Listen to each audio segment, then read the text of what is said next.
민해당 알쏭달쏭합니다. 그죠? 전 대표인 박지원 대표께서는 나름대로 목소리를 내고 계시는데 고재일 기자가 말한 것처럼 평양 특사로 가시고 싶어서 그러신지 아니면 국민의당의 원칙이 뭐 그렇게 유동적인 건지 상당히 좀 우아할 수도 있습니다만 어떤 내용인지 한번 여쭤봐야 되겠습니다. 국민의당 정동영 의원입니다. 안녕하십니까? 네, 안녕하십니까? 예. 어떻습니까? 국민의당 고민입니까? 아니면 즐거운 함성입니까? 뭐 어떻게 봐야 됩니까? 고민이죠. 예. 저도 개인적으로는 이제 후보자들에 대해서 나름대로 입장이 있습니다만 네. 또 당의 네.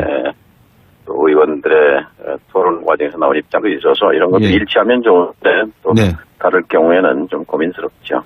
제가 아까 일부에서 인터뷰를 하면서 더불어민주당의 김경엽 의원한테 그냥 지나가는 말씀으로 드렸습니다. 제가 방송 오기 전에 40대 주부분들 이야기를 다른 사람으로부터 들었는데 강경화 후보에 대한 뭐라 그럴까 인상?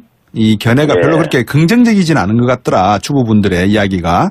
이제 예. 그런 말씀을 흘려드렸는데 강경화 후보의 이야기를 보니까 최근에 국민의당 입장이 좀 혼란스럽습니다. 어떻게 보십니까? 네, 이제 현미경과 망원경이 둘 다 필요하다고 그렇겠죠. 저는 보는데요. 예. 예. 그 청문회에 직접 청문회 임했던 의원들로서는 네. 그러니까 도덕적 흠결들 이런 걸 중심으로 예. 봐서 이제 문제가 있다 이런 입장인 거고요. 예. 저는 그 현미경만 갖고 봐서는 안 된다. 예. 말하자면 이제 저희가 학창 시절에 읽었던 책입니다만 도덕적 인간과 비도덕적 사회라는 그런 책도 있었죠. 예. 개혁과 사회정의 구현을 위해서는 시대 상황에 맞게 도덕적 원칙도 유연성을 발휘할 필요가 있다. 뭐 이런 현실주의적 사고를 얘기한 건데요. 네네네. 그러니까 지금 이제 국가 운영을 막 시작하는 국정 운영을 막 시작하는 내각의 외교부 장관 후보자로서 예. 저는 그런 현미경도 필요하지만 좀 망원경으로 볼 필요도 있다 이렇게 봅니다. 예컨대 강경화 후보는 이제 외교부의 내부자가 아니지 않습니까? 그렇죠. 지금 외교부는 이제 그동안 외무고시 출신 또 특정 학교 출신 등 또 워싱턴을 근무했던 북미 라인 출신 이렇게 폐쇄적인 그런 그 자기들만의 성을 쌓았다고 볼 수 있는데 현장을 뛰어본 외부 전문가를 찾기가 쉽지 않은 거고 또 강경화 후보자는 김대중 대통령이 발탁해서 키운 사람이다. 그렇죠. 뭐 이런 점에서 저는 그리고 참 지금 외교부를 박근혜 정부 때 외교부와 다른 외교부로 좀 이끌어내기 위해서는 강경화 후보에 대해서 긍정적으로 판단을 하고 있습니다. 김대중 대통령 때 통역관을 했으니까 키웠다까지는 모르겠습니다만 통역관을 하면서 나름대로의 정치적 감각도 좀 배우셨을 거고 한미 관계에 있어서 유엔 근무를 통해서 여러 가지 이 업무적인 내용도 파악을 하고 인맥도 있을 거라는 점에 대해서는 동의를 하지만 지금 최근에 한미 간의 관계, 사드 문제, 북핵 미사일 문제 그리고 또 중국과의 관계 문제 이런 것들이 위중한 상태에서 과연 강경화 후보자가 말씀하셨던 대로 현미경을 들여다봤을 때 여러 가지 그 프레임 가지고 있는 기본 축이 상당히 좀 부실한 측면이 있다라고 하는 것도 사실은 좀 중요하게 들여다봐야 되는 부분 아니겠습니까? 그런 기준에서 보면 정통 외교관들이 잘 훈련되고 또 아주 세련되게 업무를 할 수 있겠지만 중요한 것은 이제 외교 안보 의제는 대통령 의제입니다. 대통령의 신념과 철학을 잘 보좌하고 구현하는 것인데요. 예를 들어서 김대중 대통령 시절에 김대중 대통령과 클린턴 미국 대통령이 이제 통화를 하면서 그때 클린턴 대통령이 먼저 전화를 걸어와요. 그 북경에 가서 장쩌민 주석과 미중 정상회담을 하기 직전인데 이제 중국의 인권 문제가 발생해서 국내적으로 꼭 중국을 가야 하는 회의론이 대두될 때였습니다. 김대중 대통령이 조언하기를 가서 정면에서 인권 문제를 거론하는 것이 보다 당당하고 그리고 또 그것이 미중 관계를 위해서 나은 선택이다. 이제 이런 조언을 했을 때 클린턴 대통령이 탄복을 했다는 거거든요. 이제 그런 역사의 현장들을 직접 통역하고 지켜보면서 저는 어떤 누구보다도 많은 학습을 했으리라고 그런 점들을 평가를 합니다. 그리고 더해서 예를 들어서 위안부 피해자 할머니들께서 네. 그 경험이 많은 유엔 무대에서 우리 문제를 대변했던 강경화 후보가 돼서 위안부 문제 해결에 앞장서달라 이런 그 요청도 했는데 이런 것들을 보면서 저는 꼭 현미경으로 도덕성 문제만 집착할 문제는 아니다. 저는 그런 생각을 갖습니다. 예, 뭐 그런 판단은 국민과 청취자분들에게 제가 드리는 게 맞을 것 같고요. 좀 더 인사청문회 내용을 보고 국민의당의 입장을 한번 여쭤보는 게 취지일 것 같습니다. 김희수 헌법재판소장 후보자 말입니다. 오늘 채택 불발됐지 않습니까? 그죠? 어떻게 보십니까? 이분도. 뭐 당내에서 어제 이제 의총에서도 의견이 나왔습니다만 찬반이 팽팽합니다. 예. 그러니까 5.18 시민군의 사형 선고를 한 신군부의 부역 경력을 가진 사람을 그 전력을 어떻게 넘길 수 있겠느냐 하는 의견도 꽤 강합니다. 당내에요. 그래서 그냥 재판관은 몰라도 헌재 소장은 아니다라는 그런 의견들인데요.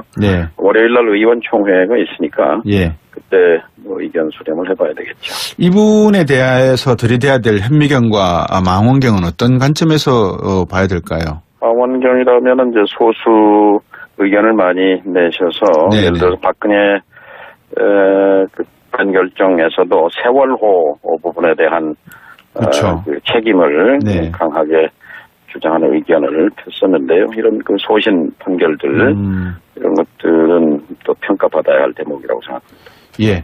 자, 앞으로 이제 줄줄이 청문회 11개 부처 장관 후보자들이 아직도 나오지 않았고 있는 상황이고 추경 등 현안이 많습니다. 국민의당이 상당히 중요한 위치에 있다는 것은 많은 국민들이 이해를 하고 계시는데 어떻게 앞으로 이 원칙 어떻게 세우실 생각이십니까? 그러니까 국가 대개혁이라는 게 하나의 잣대가 될 수 있을 것입니다.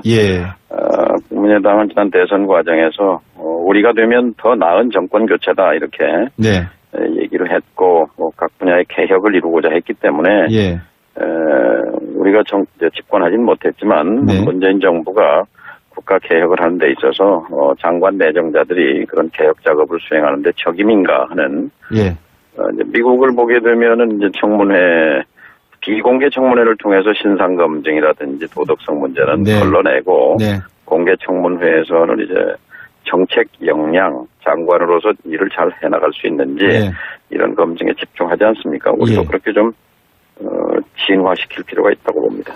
뭐 저번에도 인터뷰해 주실 때 제가 말씀을 드렸습니다만 정동영 의원 그러면 아무래도 개성공단이 떠오르고 또 통일부 장관까지 얘기를 하셨으니까 남북관계 상당히 전문가이시고 관심이 많으실 것 같습니다. 제가 어제 우연하게 유튜브를 보다가 과거에 MBC 앵커들 당시에 모습을 제가 봤거든요. 어떻습니까? 이 남북관계 해법은 어떻게 봐야 됩니까? 네, 세 가지 3단계로 갈 필요가 있습니다. 우선 통일 외교 안보팀을 안정적으로 구성해야 합니다. 그런데 준비된 대통령이라고 했지만 지금 한 달이 되도록 통일부 장관, 국방부 장관, 심지어 통일비서관조차 정하지 못한 상태였고 또 안보실장 밑에서 통일 남북관계를 담당할 제2차장이 낙마했잖아요. 그래서 지금 구멍이 뻥 뚫려 있기 때문에 이것을 빨리 그 팀을 구성하는 것이 첫 번째 단계고요. 두 번째는 자 박근혜 정부, 이명박 정부와 다른 대북 정책, 남북 관계에 대한 큰 그림, 정책 전환의 그림을 우선 이제 만드는 거죠. 그리고 이제 그 후에 이제 이 그림과 여기에 따른 메시지를 전달할 통로로서의 메신저가 필요한 거죠. 이제 최근에 15건이나 이제 북측 인사 접촉 승인을 내줬는데요. 북쪽이 지금 먼저 6.15와 6.14 선언에 대한 입장을 밝히라고 이렇게 요구해서 불발돼 있는데, 그런 차근차근 풀어가야 된다고 생각합니다. 외교 안보는 시가 아니지 않겠습니까? 그죠? 현실적이고 이상주의적 낙관론에서 벗어나서 상당히 실리적이고 현실적인 문제에 좀 고민을 해야 될 것 같습니다. 많은 도움을 주시기 바라겠습니다. 정동영 의원께서 경험을 통해서. 오늘 말씀 잘 들었습니다. 감사합니다. 감사합니다. 위안부 피해자 할머니들께서 그 경험이 많은 유엔 무대에서 우리 문제를 대변했던 강경화 후보가 돼서 위안부 문제 해결에 앞장서달라 이런 그 요청도 했는데 이런 것들을 보면서 저는 꼭 현미경으로 도덕성 문제만 집착할 문제는 아니다. 저는 그런 생각을 갖습니다. 예, 뭐 그런 판단은 국민과 청취자분들에게 제가 드리는 게 맞을 것 같고요. 좀 더 인사청문회 내용을 보고 국민의당의 입장을 한번 여쭤보는 게 취지일 것 같습니다. 김희수 헌법재판소장 후보자 말입니다. 오늘 예. 채택 불발됐지 않습니까? 그죠? 어떻게 예. 보십니까? 이분도. 뭐 당내에서 어제 이제 의총에서도 의견이 나왔습니다만 찬반이 팽팽합니다. 예. 그러니까 5.18 시민군의 사형 선고를 한 예. 신군부의 부역 경력을 가진 사람을 예. 그 전력을 어떻게 넘길 수 있겠느냐 예. 하는 의견도 꽤 강합니다. 예. 당내에요. 그래서 그냥 재판관은 몰라도 헌재 소장은 아니다라는 그런 의견들인데요. 네. 월요일 날 의원총회가 있으니까 예. 그때 뭐 의견 수렴을 해봐야 되겠죠. 이분에 대해서 들이대야 될 현미경과 망원경은 어떤 관점에서 봐야 될까요? 망원경이라면 이제 소수 의견을 많이 내셔서 네네. 예를 들어서 박근혜 그 판결정에서도 세월호 부분에 대한 그렇죠. 그 책임을 네. 강하게 주장하는 의견을 폈었는데요. 이런 그 소신 판결들 이런 것들은 또 평가받아야 할 대목이라고 생각합니다. 예. 자, 앞으로 이제 줄줄이 청문회 민의당 알쏭달쏭합니다. 그죠? 전 대표인 박지원 대표께서는 나름대로 목소리를 내고 계시는데 고재열 기자가 말한 것처럼 평양 특사로 하시고 싶어서 그러신지 아니면 국민의당의 원칙이 뭐 그렇게 유동적인 건지 상당히 좀 우아할 수도 있습니다만 어떤 내용인지 한번 여쭤봐야 되겠습니다. 국민의당 정동영 의원입니다. 안녕하십니까? 네, 안녕하십니까? 예.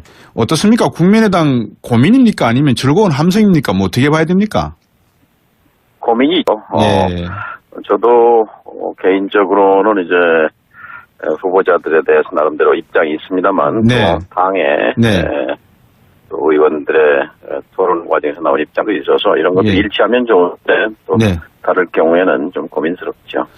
제가 아까 일부에서 인터뷰를 하면서 더불어민주당의 김경애 의원한테 그냥 지나가는 말씀으로 드렸습니다. 제가 방송 오기 전에 40대 주부분들 이야기를 다른 사람으로부터 들었는데 강경화 후보에 대한 뭐라 그럴까 인상? 이 견해가 예. 별로 그렇게 긍정적이진 않은 것 같더라. 주부분들의 이야기가. 이제 그런 예. 말씀을 흘려드렸는데 강경화 후보의 이야기를 보니까 최근에 국민의당 입장이 좀 혼란스럽습니다. 어떻게 보십니까? 네, 이제 현미경과 망원경이 둘 다 필요하다고 그렇겠죠. 저는 보는데요. 예. 예. 그 청문회에 직접 청문회 임했던 의원들로서는 네. 그러니까 도덕적 흠결들 이런 걸 중심으로 예. 봐서 이제 문제가 있다 이런 입장인 거고요. 예.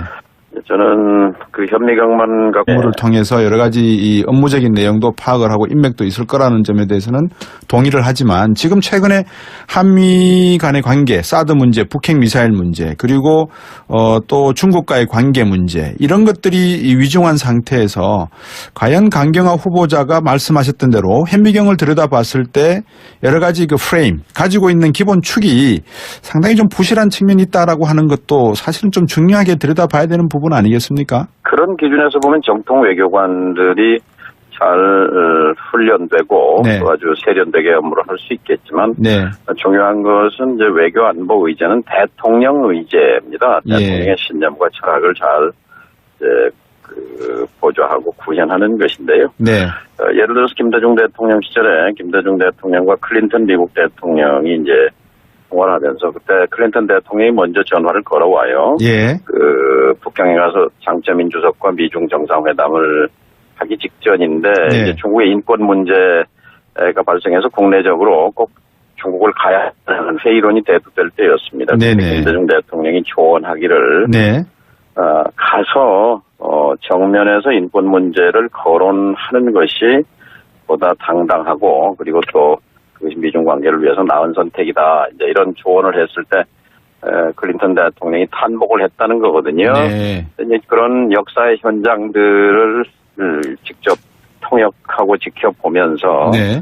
저는 어떤 누구보다도 많은 학습을 했으리라고 그런 점들을 평가를 합니다. 그리고 더해서 예를 들어서 위로 봐서는 안 된다. 예. 말하자면 저희가 학창 시절에 읽었던 책입니다만 도덕적 인간과 비도덕적 사회라는 그런 책도 있었죠.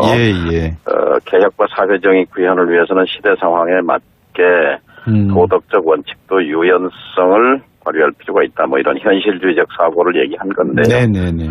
그러니까 지금 이제 국가 운영을 막 시작하는 국정 운영을 막 시작하는 내각의 외교부 장관 후보자로서 저는 그런 현미경도 필요하지만 좀 망원경으로 볼 필요도 있다 이렇게 봅니다. 예컨대 강경화 후보는 이제 외교부의 내부자가 아니지 않습니까? 그렇죠. 지금 외교부는 이제 그동안 외무고시 출신 또 특정 학교 출신 등 또 워싱턴을 근무했던 북미 라인 출신 이렇게 폐쇄적인 그런 그 자기들만의 성을 쌓았다고 볼 수 있는데 현장을 뛰어본 외부 전문가를 찾기가 쉽지 않은 거고 또 강경화 후보자는 김대중 대통령이 발탁해서 키운 사람이다. 그렇죠.